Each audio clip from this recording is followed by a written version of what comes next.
Hey, what's going on, streamers? Back again with another review. This time it is on the StreaMaster, and going back in my previous review, I'll still say that the ST1 is a very good box.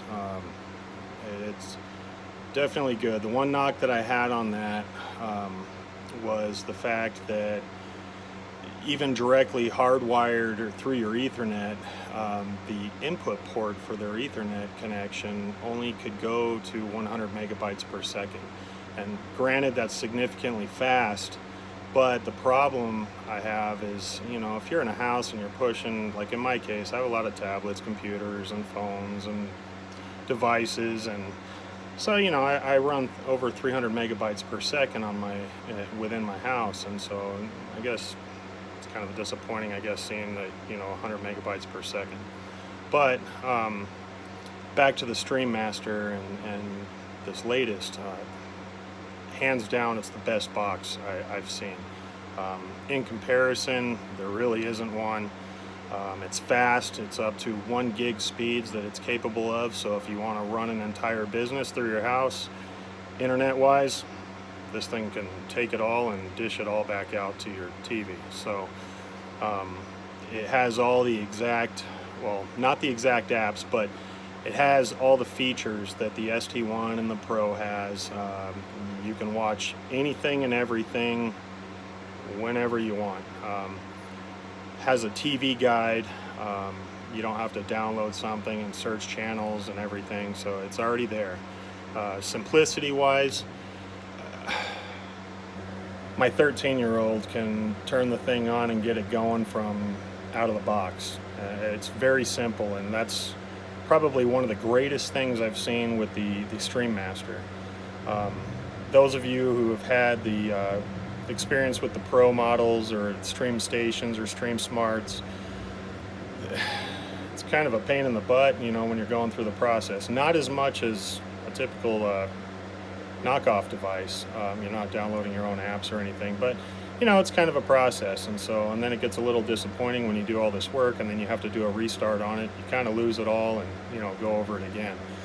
The StreaMaster, out of the box, you click OK a few times, and then it's literally a 3-step process that's inside of the same little area. You click 3, 10, and 9, and you're good. You wait 5-10 minutes and everything is there for your viewing pleasure.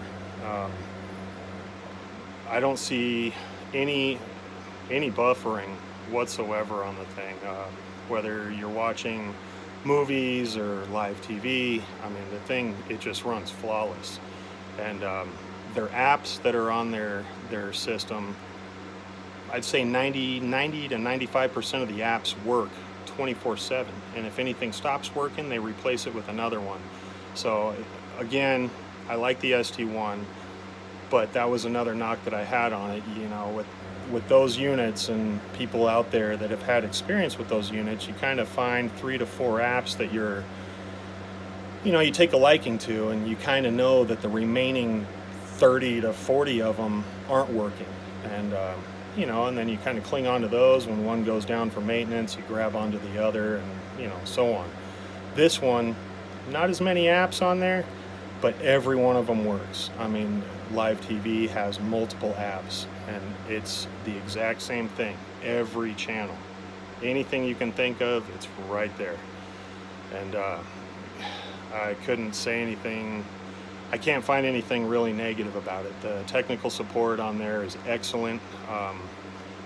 They have a whole team of people there to help you anytime. If you're a late night person, whether it's 2 in the morning or 2 in the afternoon, somebody will have your question answered within about 5 minutes. And it's a real good group of people. And then again, back to the simplicity of the unit, it's such an easy process that when they're helping you, it's 1 to 3 steps that you're just looking to find.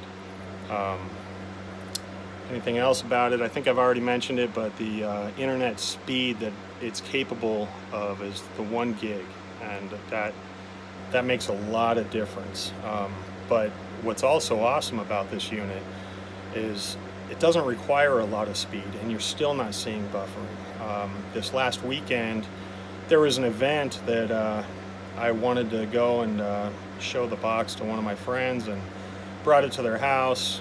Long story short, the area where he had placed his TV, it wasn't his Wi-Fi.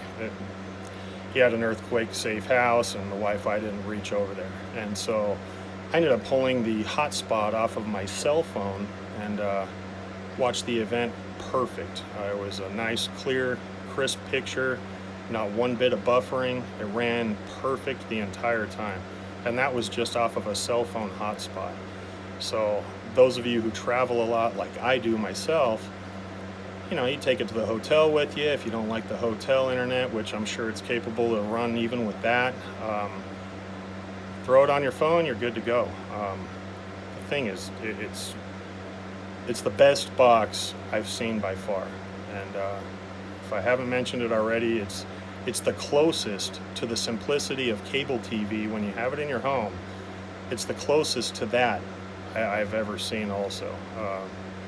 If you have any other questions, please message me, or you know, or if you just want to talk about the boxes, or you know, my opinions about other ones.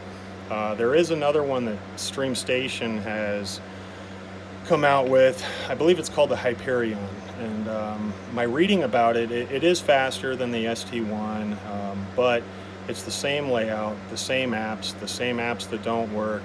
It does, I think it can go up to 1 gig speed capabilities also, if you run that in your house.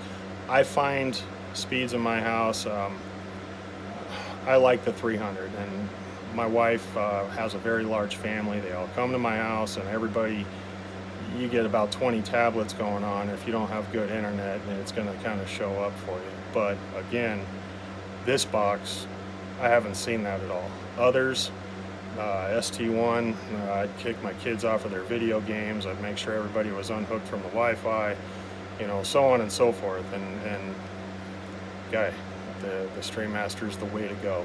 And until another one comes out, this one's definitely on the top of the hill. So anyway, all that said, I'll be back again probably with another review.